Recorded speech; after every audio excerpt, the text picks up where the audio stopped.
Good morning, everyone. Welcome to Hack Shack Studios. RT Bear here. And this is important Hack Shack Studios news coming to you. I'm going to wait a little bit for you guys to get in, show a sign of life. As always, if you could chime in the chat, type something. I'm here. I'm alive. Art, you hit all the right buttons, pulled all the right levers, that good stuff. Yeah. I don't know if you guys know, but like Houston, Texas here got hit with some major storms. And so for the last couple of days, I've been playing cleanup. We didn't get hit hard here in the Woodlands. We got hit hard-ish, but there were surrounding areas, and Houston, the main part of Houston got hit. So prayers go out. Hopefully no one got hurt. Hopefully everyone's okay. Everyone here is okay. They lost power, so I think there are parts that still don't have power yet, and we're supposed to get some heat fairly soon. So hopefully everybody can work together and get that remedied, get it fixed. So, oh man, we're getting some signs of life. We got leg kick. Good morning to you, spaceman Spiff says hell T Bear. You guys okay, Art? Yeah, we're fine. Just a mess. We got trees all over the place. So when the wind blows and the rain hits, things like to fall out of the trees. And it's beautiful, the yard, the way it's set up, but there's around the pool, there's a bunch of pine trees and there's a big oak tree. And usually you don't have trees around pools because they make a big mess. And when we first moved here 4 years ago, the trees were a lot smaller, so there was less mess. So now they've grown considerably, especially those pines. They grow like weeds. So I think I got to trim those things down by about 20, 30 feet. So there's less junk to fall in the pool because it makes a damn mess. It's a lot of work. But like I said, we didn't get hit that hard, so everything's good. You can clean up stuff, but repairing power lines and being without power and damaged under your house and stuff like that, that's not good. So we'll pray for those people. Hopefully everybody's okay. So Mighty Joe, we got a new face. What's up, Mighty Joe? Hail Art, what's up? Leg Kick says, yeah, glad you're okay. Did it affect your internet? Amazingly, no. Everything was fine. It seemed like just a big storm. Like we slept through it pretty well, so it didn't hit here too hard. Like I said, hard enough to make a mess. Like we walked Inco this morning, and Arrow Inco, and there's like branches and some big branches, and there's a mess. But like I said, no real damage that I could see. So it was all good. So we're lucky. Yeah, I just want to let you guys know, anybody listening, this is very interactive, the morning Hullaballoo. So ask me anything in the chat. We go back and forth here. Really don't prepare too much of a show. It's just kind of hanging out with you guys. I do have some cool, important news. Hack Shack Studios is moving forward, and there's a project and there's a sign-up page and all that good stuff. But we'll get into that in a bit. Let's see what Spaceman says. We had those are beautiful too. Tree next to our pool in Dallas, always skimming, the blooms out of the pool. Beautiful tree though. Yeah, the thing is, like those magnolia trees, those leaves are huge too. They're big, man. So you get a couple of those falling in your pool or wherever, they can make quite a mess. So we got the oak tree, and it'll drop like dead branches, but they're usually, maybe about this thick, sometimes a little thicker, but most of the time pretty thin. So they'll kind of shed those things and they'll fall. That's usually no problem. The oak stays good until the fall, and then it loses its leaves. And then over a series of maybe 1 or 2 months, there's a lot of cleanup because it's dropping its leaves. So I expect that, but those pines, oh my gosh, they're like 24/7. They're dropping stuff all the time. Yeah, yeah. Okay, well, the show will go as long as we get feedback. If we don't get feedback, then the show will will be a short one. So I want to get into this. I wanted to do this the other day, but well, yesterday, the day before, but cleanup being what it was, I was preoccupied getting the house back in shape. So it's doing good now. So I'm going to share with you guys. I'm going to share what's going on, at least the beginning of what's going on. Let's see. Here we go. Boom. All right, you guys. You guys should be seeing this. This is Indiegogo. This is the pre-launch page, the sign-up page, as they say. And this is for the art book by me, Oodles of Doodles, and other stuff too. So this is the sign up. The way this goes is you sign up, you give me your email, and then you will be eligible for freebies. I'm not sure what the freebies are going to be yet. I'm leaning towards a print because this is you know, a high-end art book. So I kind of wanted to get away from some of the more comic booky perks and stretch goal stuff. So we're going to make it all art related. So prints, original artwork, uh, commissions, things like that. And so this is a reissue. So this will be like the second printing of volume 1. And the link is in the description, you guys. So this is what the book looks like. This is what the book looks like with the dust cover. So I'm not sure we're going to do a dust cover on it. We had crowdfunded this before via Kickstarter. I think the print run was about 300 books. So I'm hoping to get the print run up a little higher so we can have some extras. I think I only have maybe 10 of these left with the dust cover and everything. So we're gonna be doing this. So this is a 59-page glossy stock, and with help from you, we can add more pages. So I would like to add pages to the book via stretch goals. So I'd like to stretch goal for 4 new pages and then stretch goal for 4 more and try to get this thing, get 8 new pages in. And the 8 pages I want to get in are commissions. They're commissions and they're more, you know what, I should grab some of that stuff, more of the Comicsgate stuff. So more Comicsgate artwork will go in the book versus Marvel, DC, and there's some independent stuff in there. There's some create your own stuff, my black and white, Chrono Mechanics, behind the scenes stuff. Some other thing. There's a show I created called Hit. It's in there. A girl show, cartoon show for little girls was called Rock and Roll Bots. That's in there as well.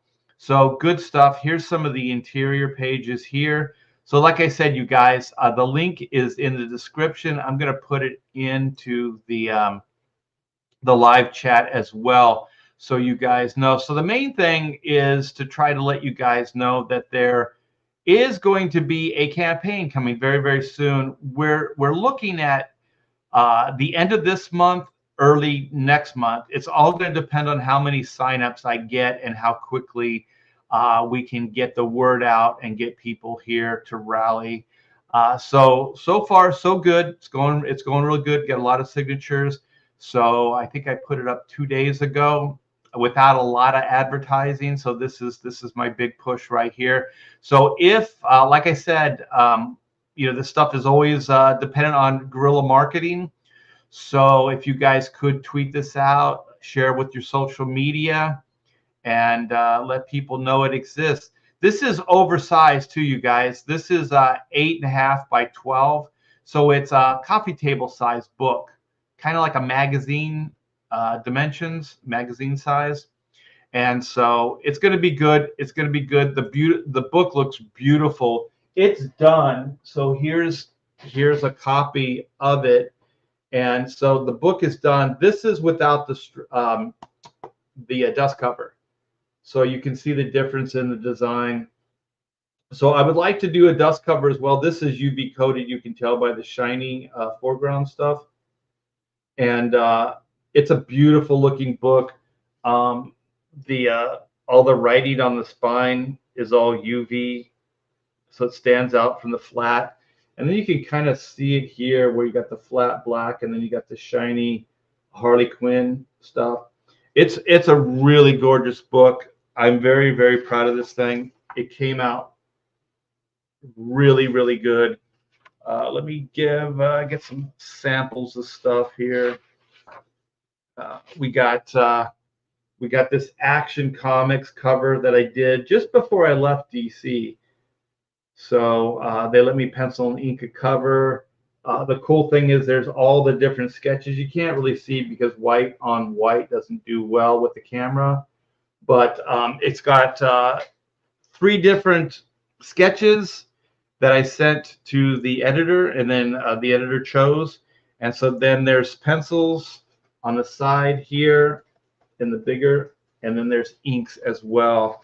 So let me find some more color work. So there's Captain Action cover, and there's the same thing. There's the pencils and inks, and there's different preliminaries for the drawing.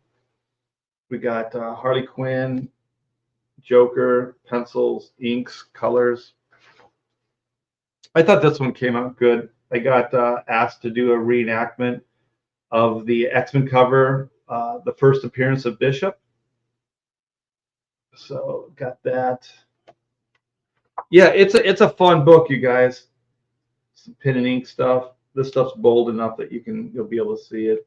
So yeah, I like this one. I'm not a big She-Ra fan or Harley Quinn, but I thought it came out pretty good.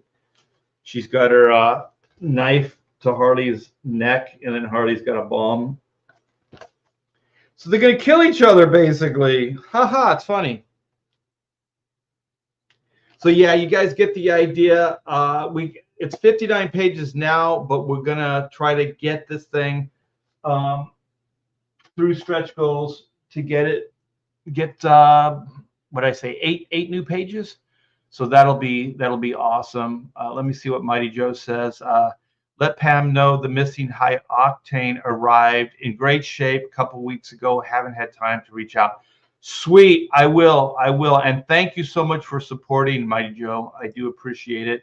Spaceman says, Art, I first found your work on X Factor in the 90s with Will's Portaccio.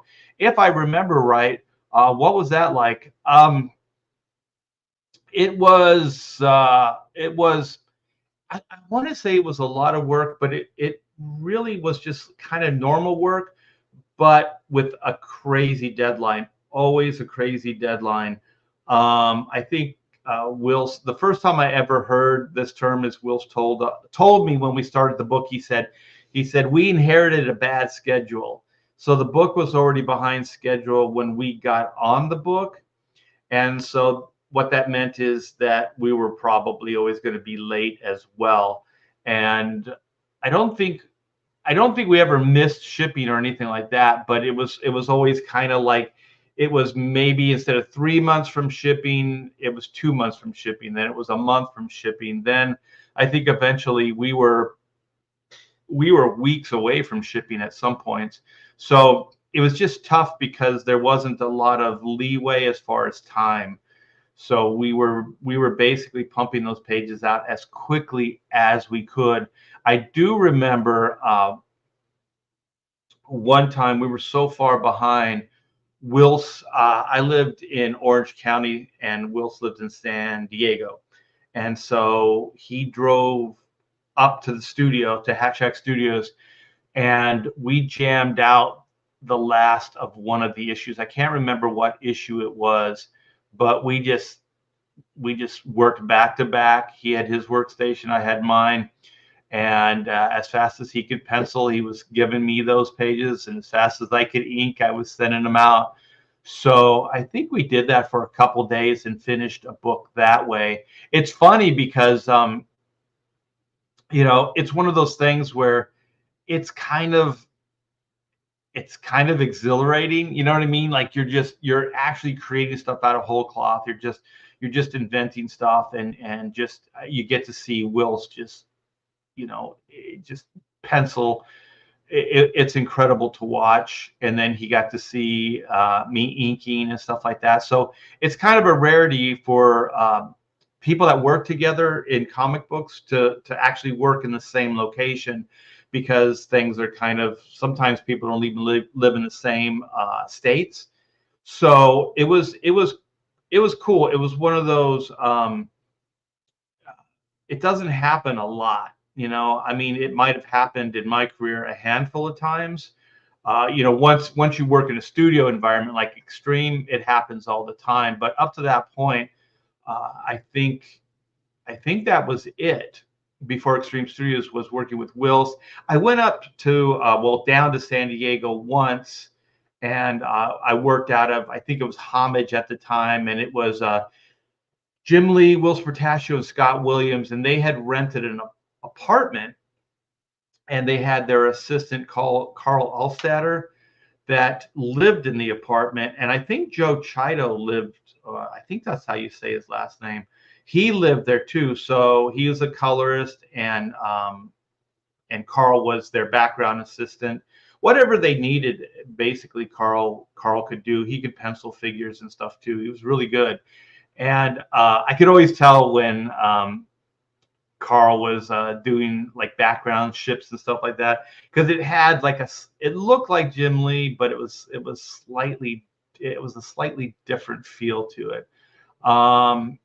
And so I worked there, for maybe a day, and like I said, Extreme Studios was, we were all in the same location. And then after that, after I went back to the mainstream after Image, I went back to Marvel, and I remember doing an issue of X-Men with Brandon Peterson. And he was an LA, like Santa Monica guy or something like that. And so he drove to Orange County because it was a crazy deadline. I'm not sure if it was like an X-Men annual or if it was a double-sized issue. It was some kind of special X-Men issue. I'm horrible with numbers and stuff like that. But he came and he worked a couple days. And one of the guys, Eric Benson, who was my background assistant, he lived just like a block away from the studio. So Brandon ended up crashing at his house. So we'd work until we couldn't work anymore. And then Brandon and Eric would get some dinner and go hang out at Eric's and get some sleep. And then we'd do it all over again the next morning. So I think we did that for a couple days, and that was a blast too. Brandon is a crazy machine. You watch those guys pencil, and it's mind-boggling for me. I'm still kind of like in awe of it. Even at cons, I see people, you'll be working right next to somebody, and I can do my con stuff relatively fast, but they're con drawings. Like mine are con drawings. These guys are like, this is like their finished pencil stuff, and they're really fast. Shadowhawk Talks is in the house. We got Paulus Arts, Hail Art, Hail the Chat. Yeah, we're getting some people in here. This is good. Let's see what Mighty Joe says. When do we get you to challenge Gary Martin to an ink off? We have so completely different styles. Like I could never ink like Gary. I shouldn't say I can't. I probably could, but it would kill me. I like to have fun when I work, and nothing against Gary. It looks like a lot of work. That's a lot of discipline. That's a lot of focus. And I have those things, but not to that extent. To do what Gary does is superhuman. I can ink really, really well. I think my ink style is cool, but I just can't do what Gary does. So if we did have an ink off, they would not be close to the same styles. You know what I mean? So it would just be more of a preference at that point than actually who's better, which really, if you think about art and music and stuff like that, it really isn't who's better. It's like it's just a preference. Oh yeah, the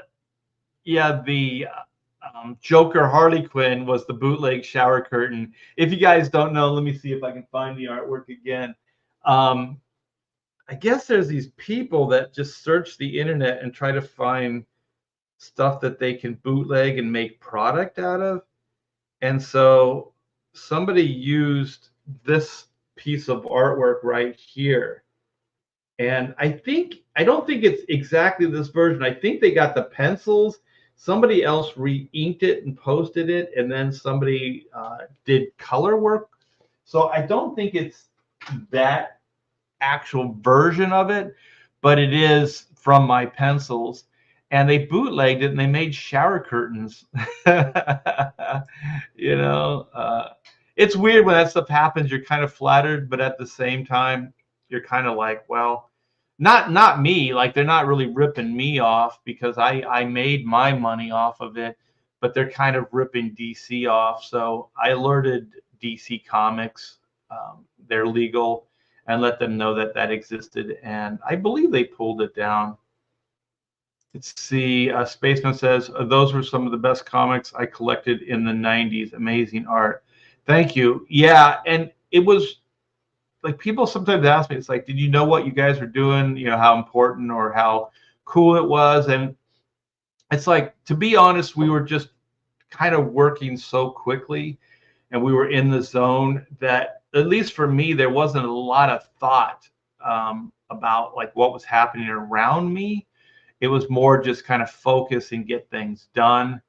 And then, you know, you go to shows and you get out later. And then, of course, decades later, you realize, you know, how things, how important it was, especially when, you know, you do shows or you talk to people that were on the West or on the East Coast, and they'd go, oh, the West Coast look. So that style that that Jim Lee, Will Spertaccio, Scott Williams, and myself were working with and kind of you know, creating it, it took off. And so there's always been like decades that were like an artist or an artist team kind of influenced, you know, things that came later. So there's Jack Kirby. Some of these guys are still big influences on the industry. You know, Neil Adams, and then like the 90s were, you know, that West Coast look, you know, with that crazy hatching and all that other stuff. And I also think it was the last big hurrah for ink. Inks were celebrated. There were a lot of people that were pursuing inkers that could ink in that style, myself, Scott Williams. And, you know, I got a lot of work because of that. And there were people that thought, well, if we could get these guys to ink this stuff, we can't get Jim Lee or Will Spertaccio. But if we can get, you know, either Art or Scott to ink it, was mostly me because Scott was, he was slower as far as getting work done than I was. He was a little bit more methodical.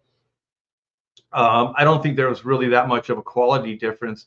I think it was just he was just more methodical. I kind of pushed myself to do more work, and so yeah, there was that where people looked at it, influenced by it, took it in, and so I got a lot of extra work out of that. I think probably too.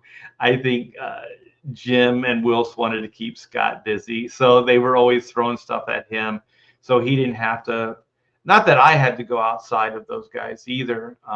Like I said, there was so much work, but in those days, I was a workaholic and a greedy guy, so I was always looking for other pursuits. So Edwin the Ace Volume 3 coming soon. Alcevedo. I hope I say your last name right. I'm never confident with it. Hell Peeps, House of R. Finished reading Black and White 1 and 2. I really enjoyed it. Well written and nice art. When is the next? Oh, oh. I'm glad you asked, House of R.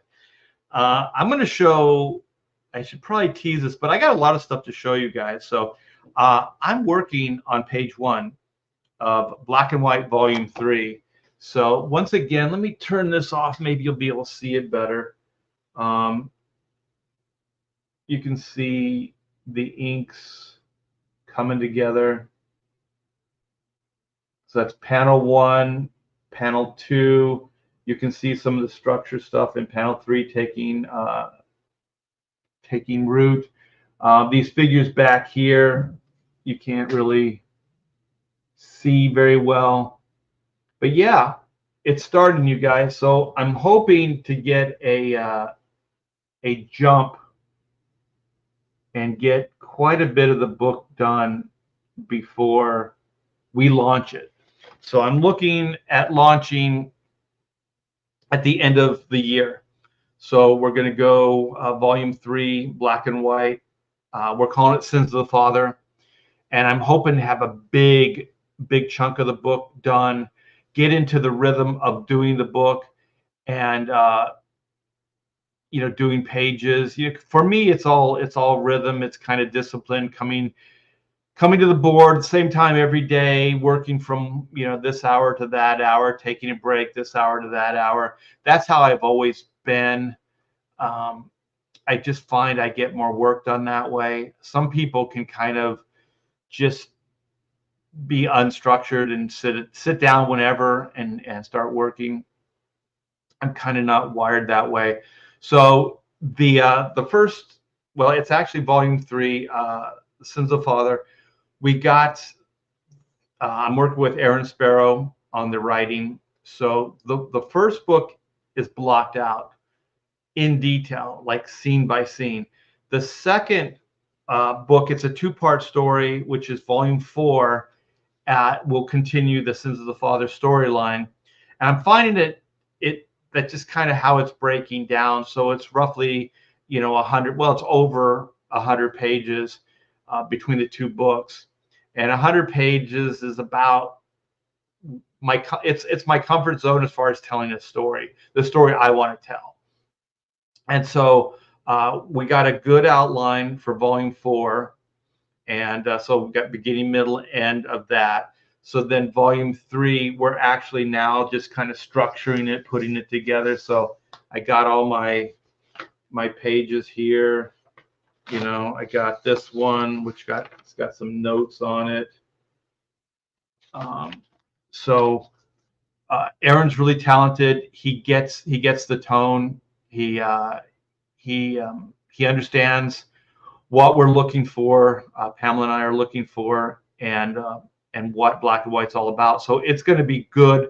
The story is going to be fantastic, and it's going to continue right where volume 2 left off. So it's not going to continue that storyline. It'll be a brand new storyline, but it will have references to volume 1 and volume 2. But the story will not be dependent on any of those things. So we're not going to reference stuff that we are referencing stuff from those issues, but not things that are, plot sensitive or anything that's going to throw you off if you don't know what those things are. So it's going to be fantastic. We put Gray into great peril. It's going to be awesome. It's going to be epic. Where we're moving the story to Britain, to England. So we're going to have like a future version of Great Britain. We're going to go old school. We're going to go have some spooky castles, old castles, which Black and White it's a future tense story. So I'm not dating it. It's just some year in the future. So we're going to have like high tech robots are part of the reality. Hover cars, just like all kinds of cool future stuff. But we're not dating. It's not like going to be 2050 or anything like that. So so we're going to have that in direct contrast to volume 1 and 2, which was really centrally located in like a small area of New China. So this one's going to be, we're going to explore like cities, um, woods, castles. We're going to have a lot of different unique locations in the story. So we're going to be moving things around and give you guys a variety of things to look at. You saw like that panel that I showed. That's a jungle in Mexico. So we're truly international on this issue. So it's going to be a lot of fun. It's a lot of fun for me working in different locations, things like that. So,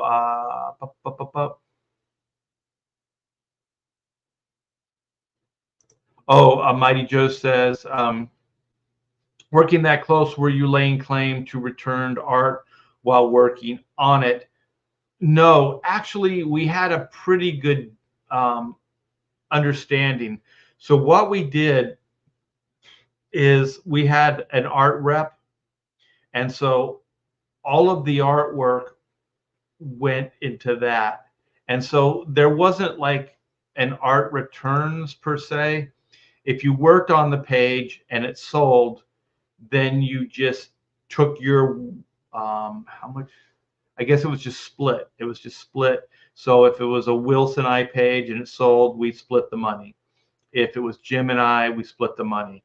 So all the pages, there wasn't like, this is your page, this is my page, that kind of thing. The only thing that I wish I would have checked up on more is when I stopped working on those books and an Image happened and all that other stuff. There had to have been pages there that were left over, but I stopped getting money. So I don't know how many pages were sold of mine or kept that I didn't know about. So I'm not saying that there was any hanky panky, because I really don't know. But I'm kind of like, I was just so busy always that I never went down there to see what was left and all that other stuff. And I don't, like I said, I don't think there was any hanky panky, because also in the Image, early Image, uh, Jim Lee had me over to the facility that they were buying in La Jolla, I think, and he offered me studio space. So he wanted me working out of Homage, which was becoming Wildstorm. And it was quite a little party. It was pretty cool. Gareb Shamus was there, and we were just kind of hanging out. It was a big facility, and there was like 4 or 5 of us there, because there was nobody else hired. So I think there was, maybe 5 of us with our wives and girlfriends and stuff like that. So maybe 10, 12 people. So Jim hadn't hired anybody to work at the studio yet. So I think he ended up buying that studio. We got some Jimmy Reyes fans. We got some Edwin fans. People asking about Jimmy. Yeah, Jimmy, hope you're doing good, man. Art to Gary, that would be classic.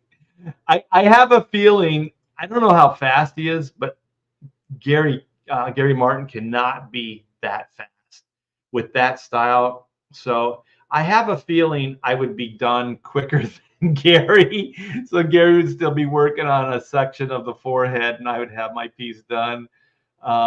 He might be fast. I don't know, but that style does not look like it would be a quick style to work in. Jimmy said, I'm hanging in there, and thanks for asking. Yeah, prayers go out to you, my friend. Well wishes. We got Daniel Earls. What's up? $5 super chat. Love your artwork, Art. Thanks for sharing all your knowledge over the years. Hey, my pleasure. My pleasure. As long as you guys are here supporting, I'll be here. And until you guys get completely bored with my my stories, I'll keep telling them. We got Past Master Dan. Good afternoon, Art and chat. Hey, what's up? Oh, cool. Yeah, you beat me to it. Sign up for Art's new book, Oodles of Doodles, and other stuff too. I should take that as an opportunity to show you guys what's going down, get you guys to sign up. All right, you guys, this is Oodles of Doodles and Other Stuff Too, a generous size and lavish interior art, 59-page glossy stock. It's thick stock paper, and we will be adding more pages in the form of stretch goals. So this is Oodles of Doodles. This is the pre-launch sign up page. So when you sign up and you back, you will get a freebie. So I'm thinking at this point it will be a print, a mini print, possibly a trading card. Pamela likes the trading card stuff, so we may do a trading card, like a commemorative card, because also Hack Shack Studios now, we got quite a bit of cards. So I really want to do a binder, like a trading card binder, to where you guys can put all your Hack Shack cards into one binder. But I'm kind of still in the book phase. Manufacturing, like product and stuff like that, is still a little foreign to me, and I'm still a little nervous about it because it's a little bit more expensive, and I just don't know if you guys will support it, if you guys will back it or not. So hopefully you will, and I guess we'll find out when we cross that bridge. So it is 8 inches by 5 inches across. It's 12 inches high. This is a coffee table size book, magazine size. Here's a better shot of it. So beautiful oversized hardback book, and here are some of the interior pages. So you guys, the link is in the description. Past Master just put a link. Please go. I don't mind. Go right now. You know, check it out. And give your info, and come right back. I'm gonna drop another link in the description for Oodles of Doodles and Other Stuff Too. All right. Well, thanks for that, Past Master Dan. I do appreciate it. Let's see. Leg Kick One says, Art, I just saw a cover drawn by Marshall Rogers and inked by John Byrne. Is it new? Wow, that'd be cool. I always liked Marshall Rogers' work. I was thinking of doing it as a subject matter. We might have done, like, touched upon it in the Bros show. That's a show I do with Aaron Lepresti, Dan Frega, Graham Nolan, Andy Smith, and Billy Tucci. And we do it every Tuesday night around 7 o'clock Eastern Standard Time, and it's a rotating show. But and mine's coming up soon. So let me know if you would like us to cover underrated artists, like I don't know, Almost Famous. You know, I could call it Almost Famous as a title. So I think Marshall Rogers is one of those guys. It's fun to do those deep dives, and even if we did it before, we could do it again, because there's so many people out there that really didn't get their dues, because it really is kind of, especially in the early days, it was kind of like a thankless job. You just kind of do it, you know, move on to the next book, do the book, go on to the next book, you know, because you were responsible for 12 issues a year. Sometimes there would be more work that would come your way, and it's a pretty grueling schedule. So in those days, there was no internet. So what's cool about working today is I can hang out with you guys. We can get direct feedback, you know, all that kind of stuff. But in those days, there was a letters column, and all those letters went right to DC and Marvel. And most of the time, you never got to see them. Yeah, we weren't hit real hard. There were some surrounding areas that did, but we're okay.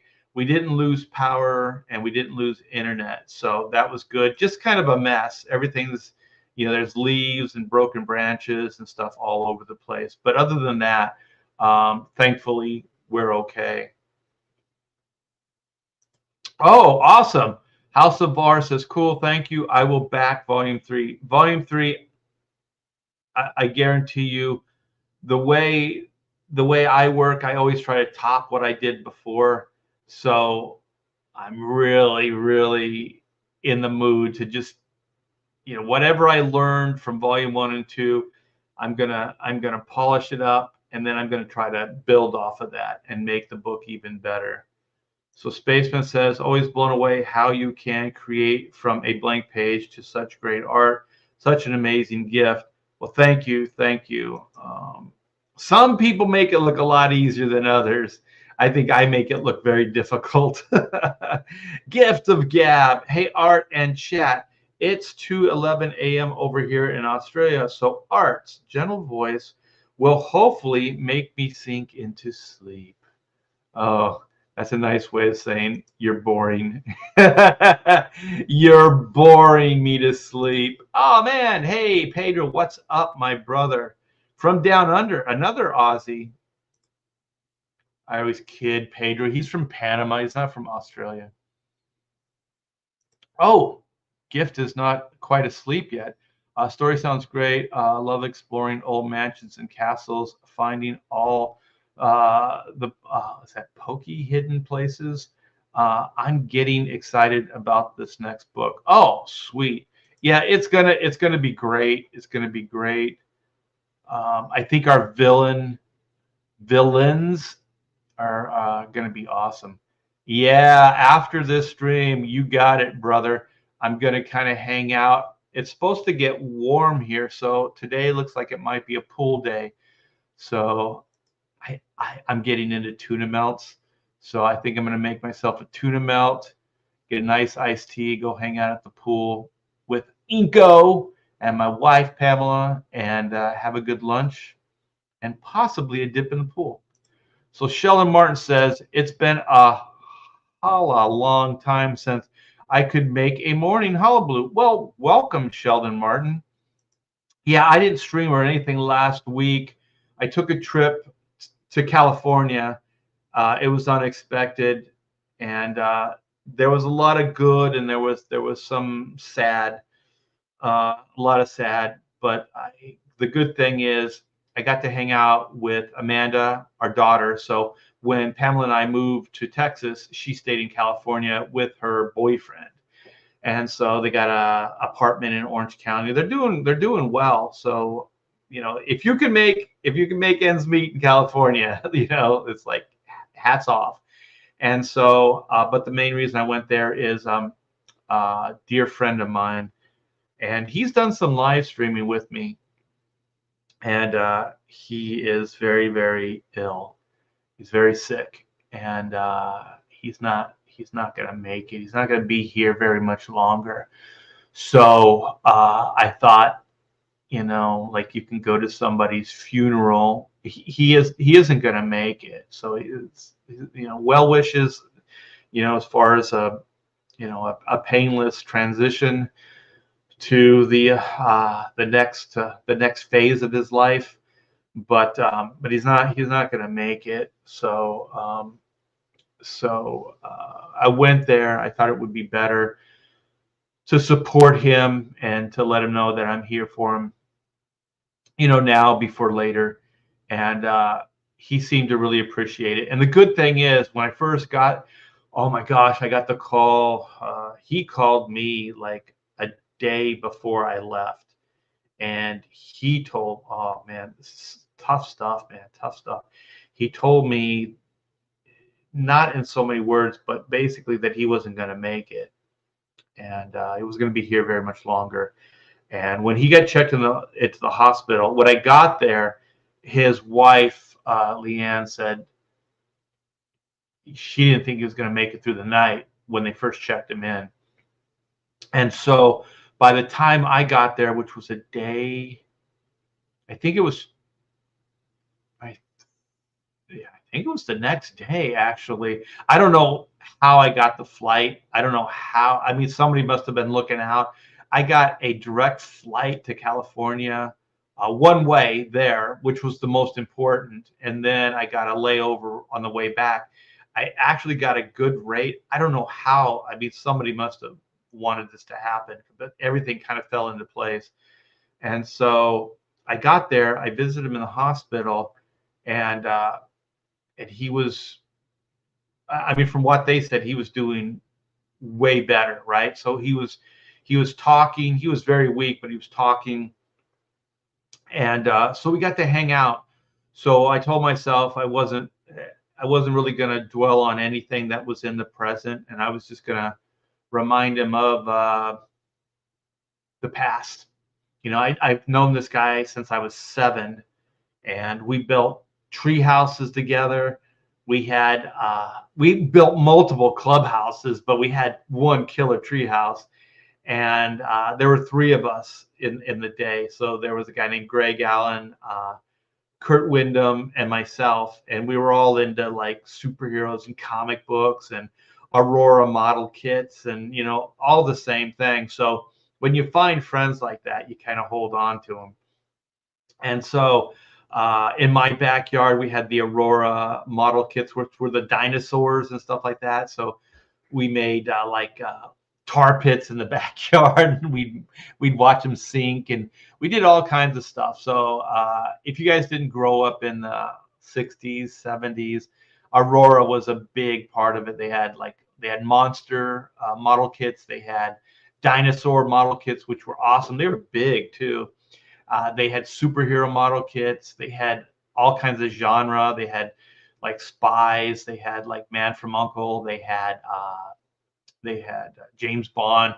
I think it's the Sean Connery Bond that they had too. Flash Gordon. They had all kinds of stuff. It was very, very cool. And then of course comic books. We all read comic books. And then we had the superhero club.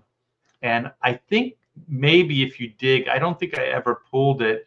It's probably in the my YouTube history somewhere. But Kurt came on, and we were talking about those days, and so we make our little makeshift hero outfits, and then we would play superhero in the backyard, you know. And it was good times, good times. And then later, oh man, I remember this. And so I was just telling these stories that I'm telling you guys now. There was one where the Bionic Man was a big thing back then, and so we had we used to have like superhero training, and then that superhero training ground became like Bionic Man training ground. So we just run, like act like we're running, but it'd be in slow motion. Go. So if you guys remember, you know, the Bionic Man, there's all that stuff, and so we had all kinds of obstacles and stuff like that. So it was always my backyard, which was usually the place. Well, actually, to be honest, it was mostly there, but we hung out in Greg or Kurt's too. Parents back then just let kids play, and so we set this thing up, and we had a picnic table in the backyard, and then my dad had a garden, and he had like a little white picket fence there. So we had the table, so you'd run up onto the table. We had a ramp. You'd run up on the table, then you run across the table, and then the table was a distance from the fence. So the idea was you'd run on the table, and then you'd leap over the fence, right? So that was the thing. I think Kurt was the first guy. So he ran up the table, and he, like a diving board, I guess, thought he was going to jump off of it and jump over. But what happened is the back, I guess it's over here, back of the table went up. So when he ran over, let me see, everything's reversed. It went up. So he went down instead of up. And so he, in the air, went, what is that, horizontal. He went this way. And so he just kind of came out straight. And we were so small, and he had such a scrawny neck. His neck went right between the picket fence. Perfect. Like he went sideways, and then he came down on the picket fence right onto his neck, right? The pickets are right here. Boom. And when he hit it, his body, I'm not kidding, it went out straight, like boom. And then it just went limp. His body just went limp. And I thought, oh my gosh, he's dead. He's dead. And then we went over to him, and then he started like waking up or whatever. It must have just been a jolt to his spine or something, like just kind of maybe temporarily paralyzed him. But but man, we had to pick them up off that thing and move them over. So I was just telling him those stories, things like that. So I stayed for a couple days. My my daughter, I got to stay at her apartment, which was nice. Got to meet Dave, which is her pet cat, and she's got a possum. Uh, she's got a possum. Ugh, thing stinks, smells so bad. But so we got to go around. I guess there's like the Disney walk. She lives close to Disneyland, so we went there for dinner. We went out, took Kurt's kid out for dinner, and just stuff like that.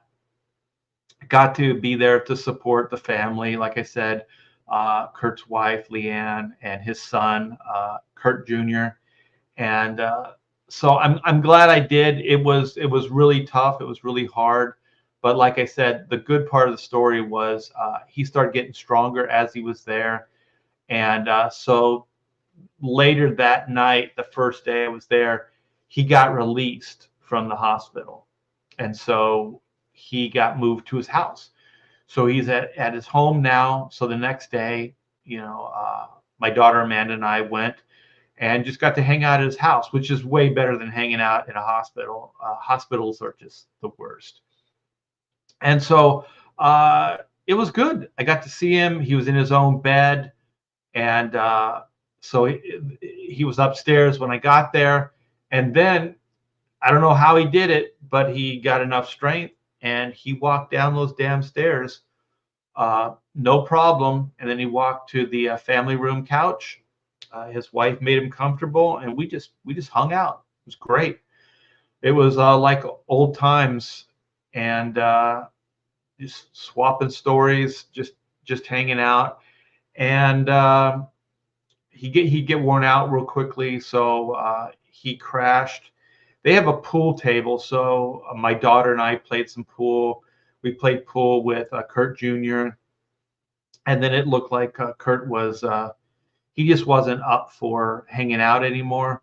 So I went up and I said my goodbyes. And so he's still kicking. he's still around, probably pissing everybody off. So I'm glad I did it, but it was tough. So all last week, I pretty much didn't go on any streams. I didn't live stream or anything like that. So I did missed you guys. So hey Torchbearer, what's up? We got Lone Star Viper. Salutations. How you doing? Yeah, I got a website too. So if you guys are into original artwork, you can go to artbytbear.com. Oh man, we're getting some new faces in here. I have no idea how to say your name, so I'm not even gonna try. Hello and welcome. Let's see.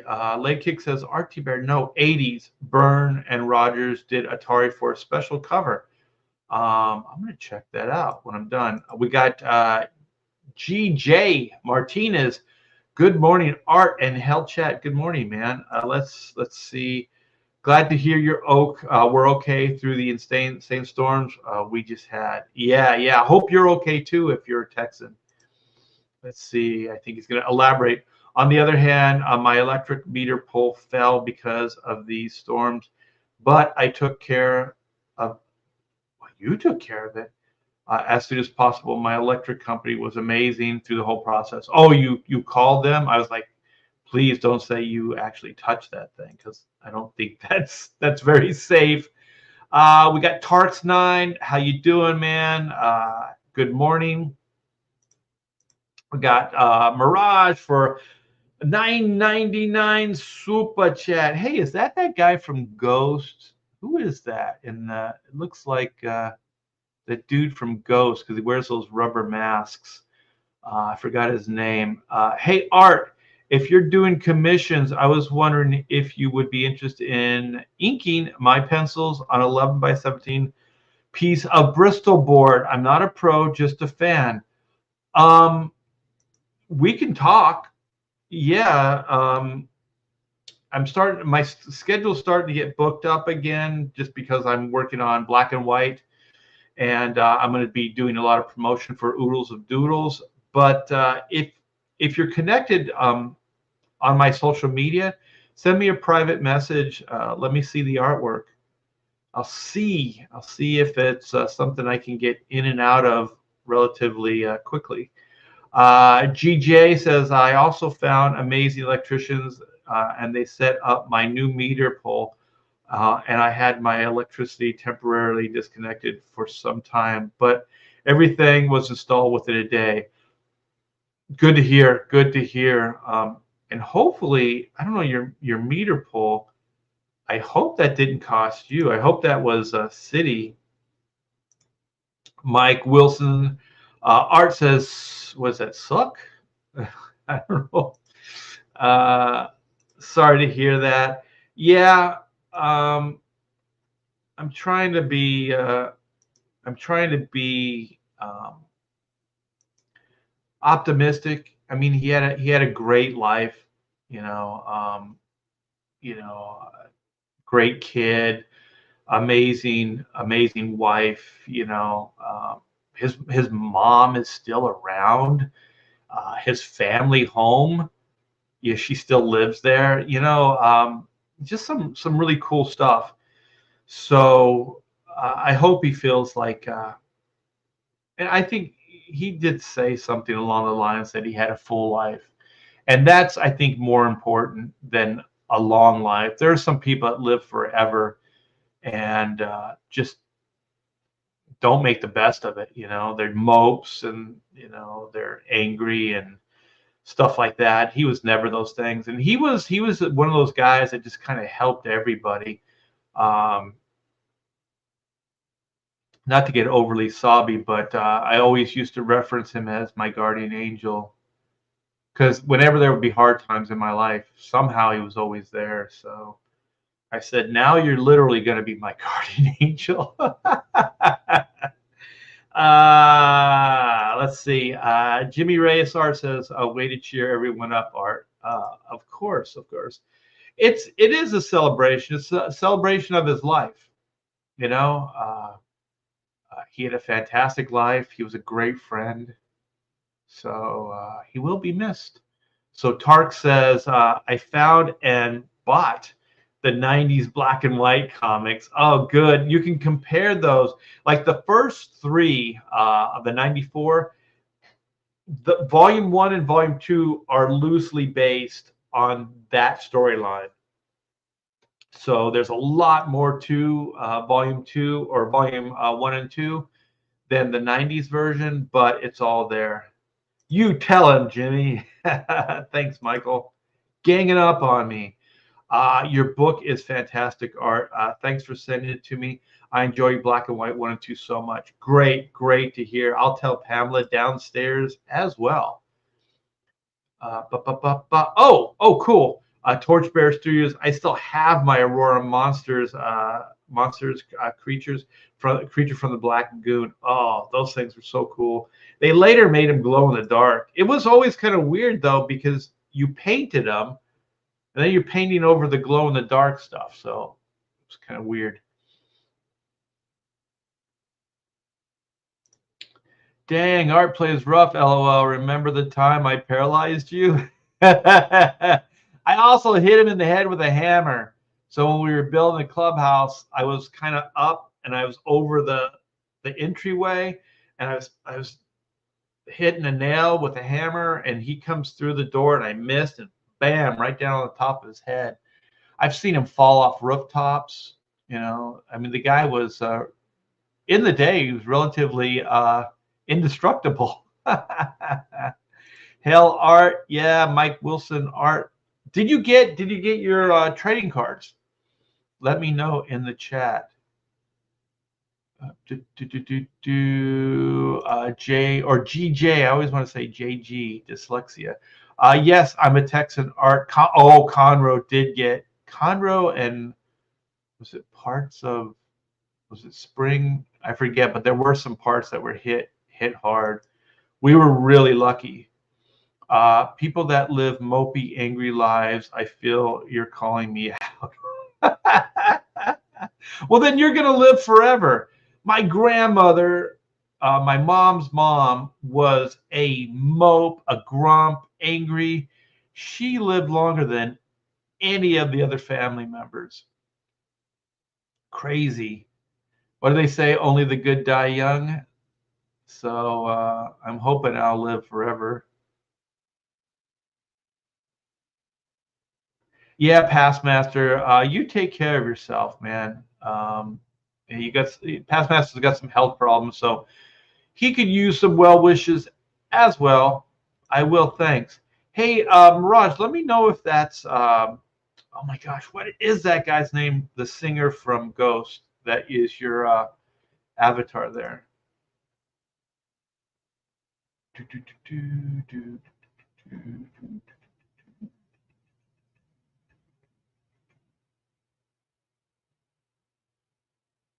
Gray Wolf is in the house.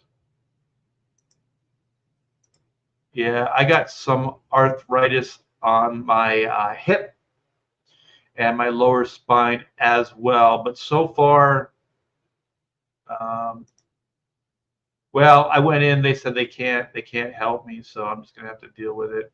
Uh,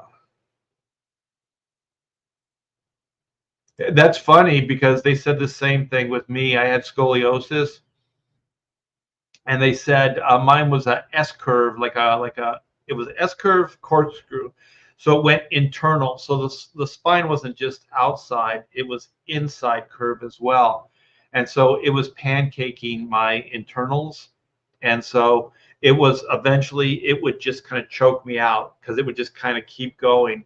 So they said if there wasn't surgery, I would be dead by 30 just because of the pancaking effect and then just the complications that come to it. Yeah, you feel better, my friend.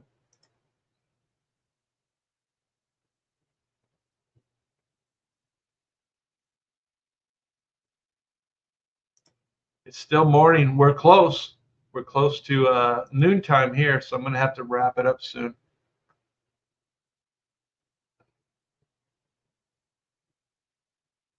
All right. Well, Past Master is giving it back to you guys. Much appreciated. All right. Well, this is the reason for the season. This is oodles of doodles and other stuff too, you guys. So we got the pre-launch page up. So sign up, give me your email, and you will be eligible for freebies. So with backing, I'm thinking at this point it'll be a print. So it'll just kind of be a collectible print. Only place you can get it will be here. And just for signing up, you guys, and backing the book. So it's a good sized book. It's hardback or hardbound. It's 8.5 by 12. It's a biggie. And so it's 59 pages at this point, but we're hoping to grow the page count with stretch goals and possibly a new cover as well. So this will be a new version of the book as far as a second printing. Here's some of the interior artwork as well. So you guys, link is in the description. I will put a link when I come back, and you guys sign up. It doesn't cost anything, and you can get some cool freebies. So that's always a good thing. Always a good thing. So let me show you. Let me see what it is first. Okay. Oh, okay. Here we go. This is some of the interior artwork. If I can get this. All right. Pushing all kinds of buttons. Here we go. Here we go. All right. Yeah, this is it. All right. So this is a better view of some of the interior artwork. So this is the cable. This was I have the original, and I was going through stuff when I put the book together. So this was originally 1992, I think I did this artwork. So there's going to be some nuggets from the past in this book as well. So I digitally re-inked this piece. So the version on the ink line on it's my left. I hope it's your left as well. Um, is a digital remastering of the original artwork. And so then I liked it so much, I was like, well, I'll just color it. I'll just get it colored. And I forget his name. It's Mason. I forget his first name.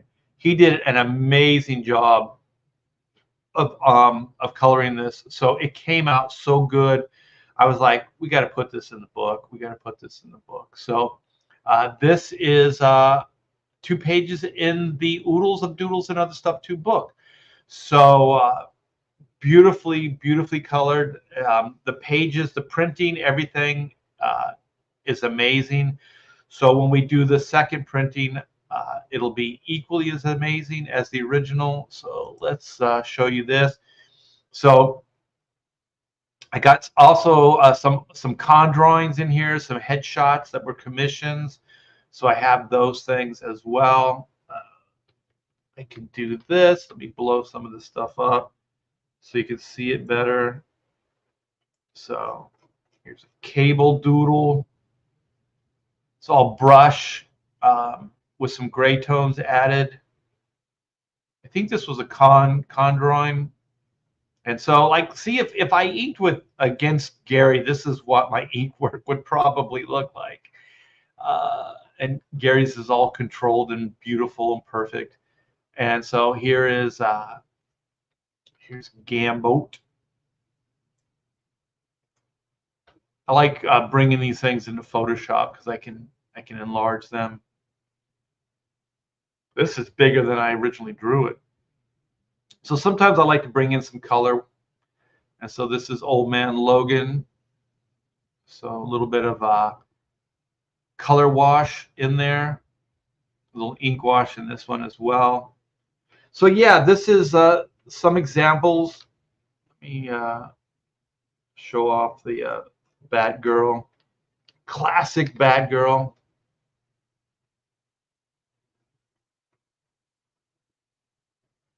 There's some, what do they call these, China markers? It's kind of a grease pencil look that I brought into this one. But it's all brush. It's all brush and wash. Little fingerprinting going on in those bats. So yeah, so this is some of the artwork that you guys will see when the book is done. Let me see here. This is still kind of work in progress color wise, but this, if we can get this thing funded and then get those stretch goals met, this will be one of the new pages that we'll be able to put in the book. And this is also a little bit of a preview for Black and White Sins of the Father, Volume 3. So this is one of the big bads. Her name's Juju. She's a Baldoon priestess. So she uses her voodoo powers mixed with super science. So she's quite a force to reckon with. And this is Brian's coloring. He's the one that did Volume 2. He's really good. And so there's just a few tweaks that I want him to make on it, but it looks fantastic. So if we can get that stretch goal met once the page goes live, the actual campaign, then we will put this in the book. Like I said, this will be one of many. I'll be showing off those new pages as we go,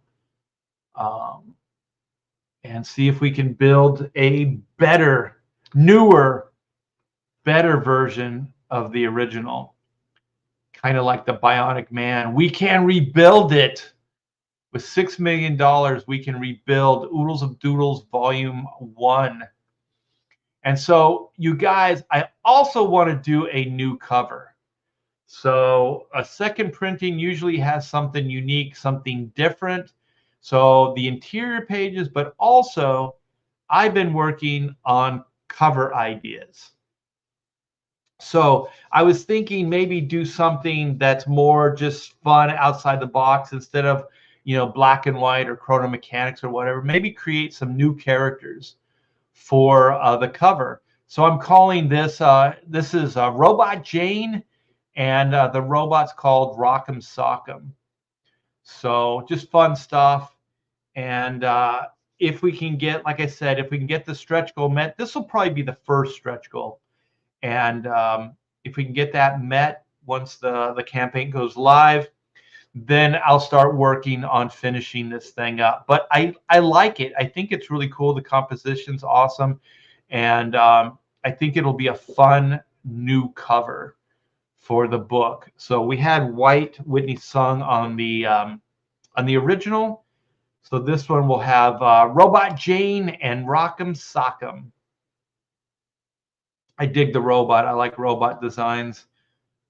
I like like high-tech manga stuff, but I also like traditional robots, like old school, like 40s and 50s, well, I guess 50s, 60s robots. And so I think moving forward, I'm going to try to do some combos. So he's kind of Rock'em Sock'em is kind of a combo of those two things. So if you guys stuck around, you're getting quite a treat here. So yeah, this would be great to finish up, to ink, to get it all colored up, and then to put in the book. And like I said, we'll get this Juju piece done as well. And I'll get Brian to do the coloring for the cover as well. I like his work a lot. You guys seem to be responding to it. So this look at this thing. Absolutely fantastic. Fantastic. So that's what you got to look forward to. A character from Volume 3, Sins of the Father. So you're getting a little bit of a preview here, you guys.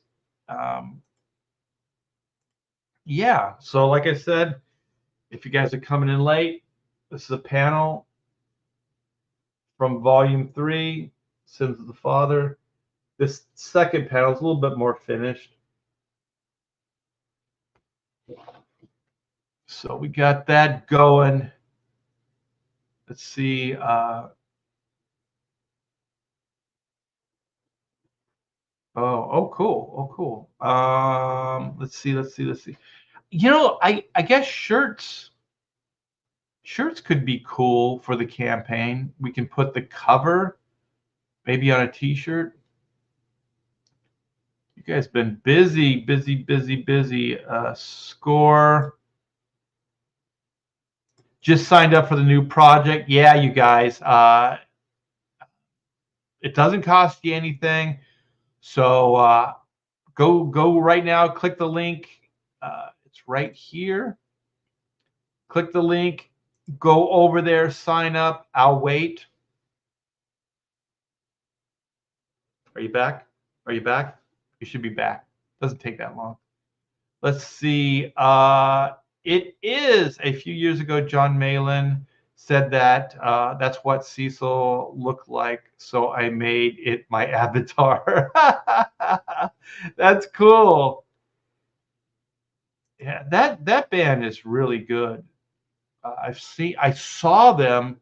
I saw Ghost when they were a club band in Riverside.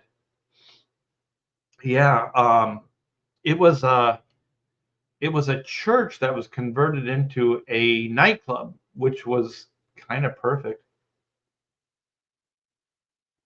for that band. And then I think I saw him again at a bigger venue, and then the last time I saw him was at the Forum in LA, just one of the biggest venues you can play, and they had a huge show. That was maybe a couple of years ago. Let me see. GJ says, "Man, your cable is just amazing. Art, badass. Thank you. Nice update. Colors, sweet. The Mason Dixon? No.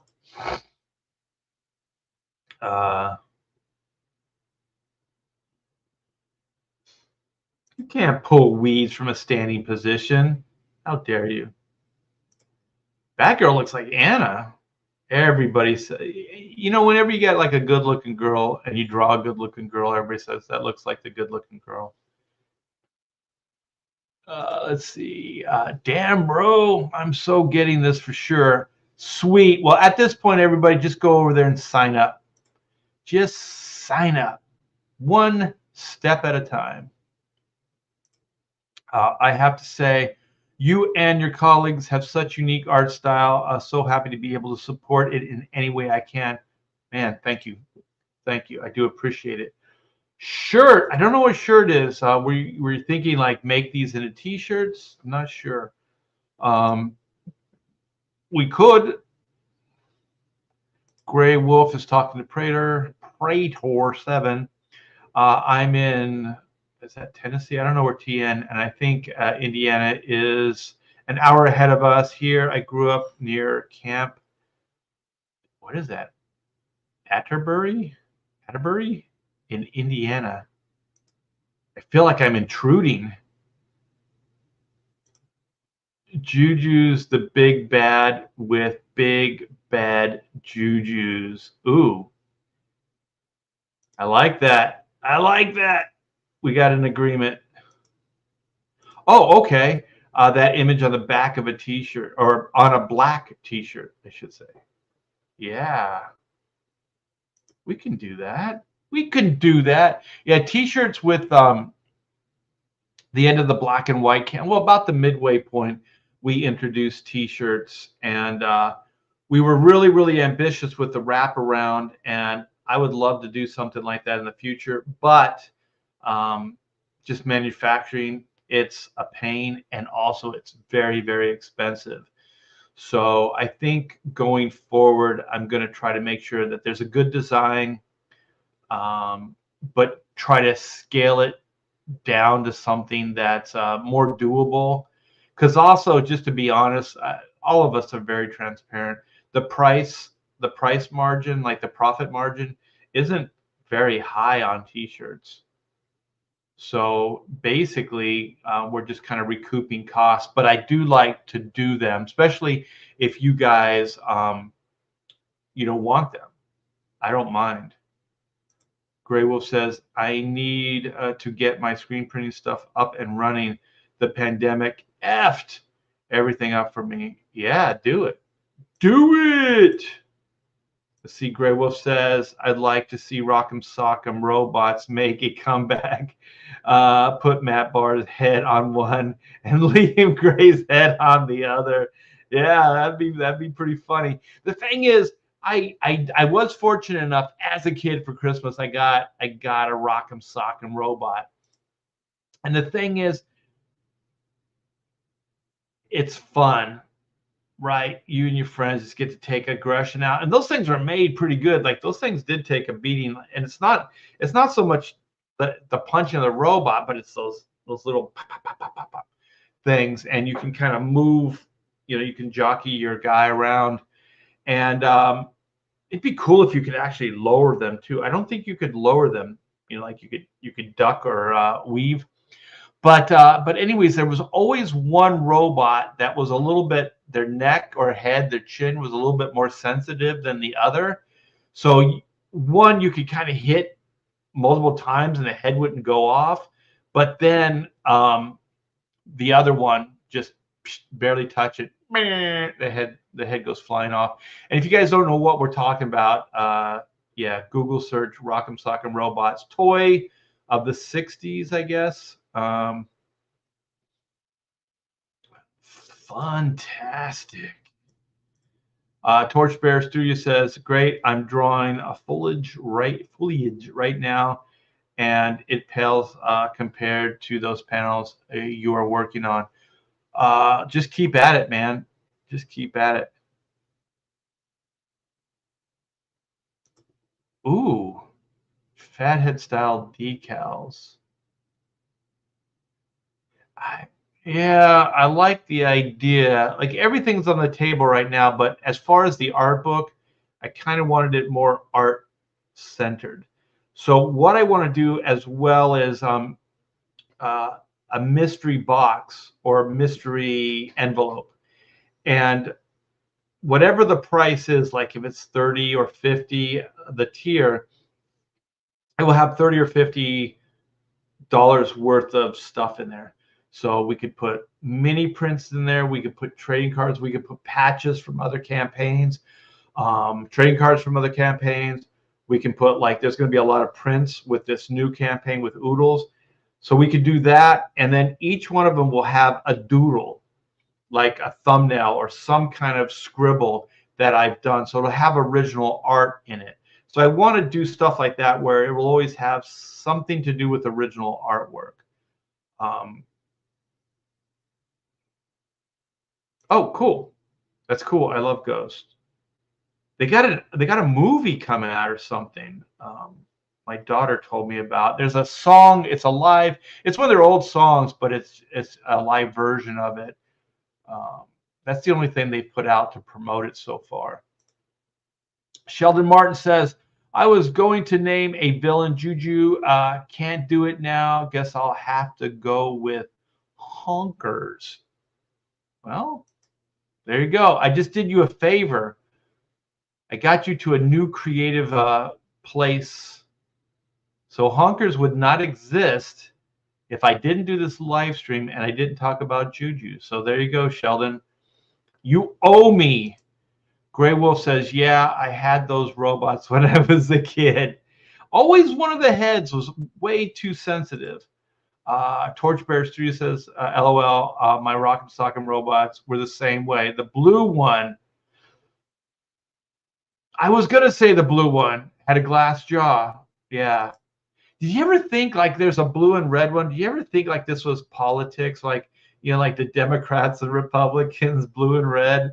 Like you could get your, like, as an adult, you could get your frustration out on the other party. Mini cardboard standees for an art book, though. Like, these are good ideas, but I'm not sure for an art book, though.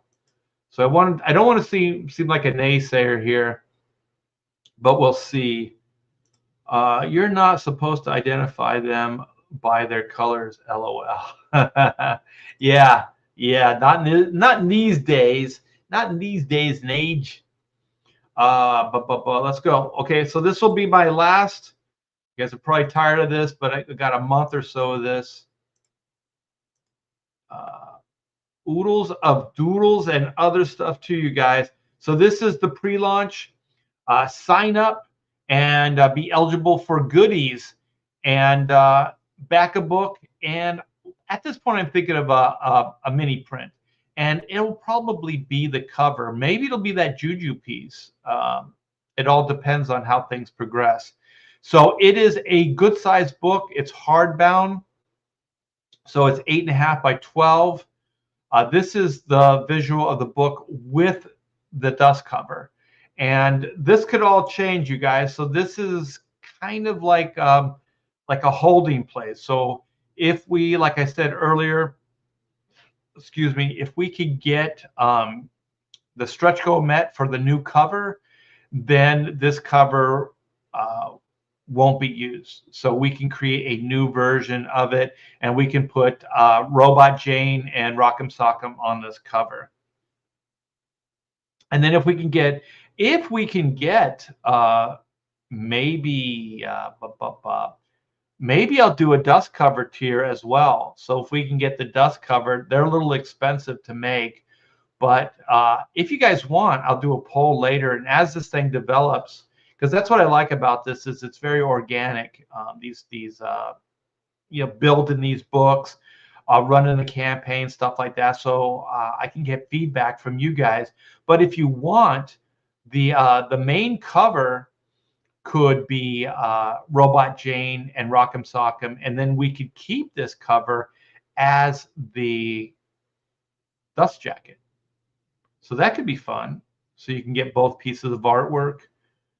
And then, of course, these are the interior pages here. I showed some of them in better detail earlier. So you guys, like I said, link is in the description. Past Master Dan's been putting some links in as well. So this is Oodles of Doodles and other stuff too. This is my art book. and it's going to be a lot of fun. And we'll be launching it.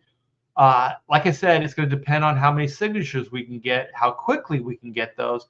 But I'd like to launch it by the end of the month, if not early the following. So it's all going to depend on you guys. So I'm going to stop, come back. There we go. Oh man, I saw honkers.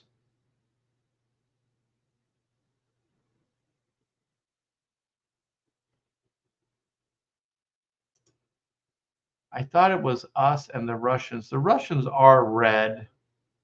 Yeah, it could be. But why does the blue one have a glass jaw? Because wouldn't that be America? Oh, the standees would double as bookmarks. Now you're talking. A bookmark is very book oriented. It even has it in the name. Okay, Michael's chiming in. Honkers. That's just crazy enough to work. Well, there you go. Market research for you, Sheldon.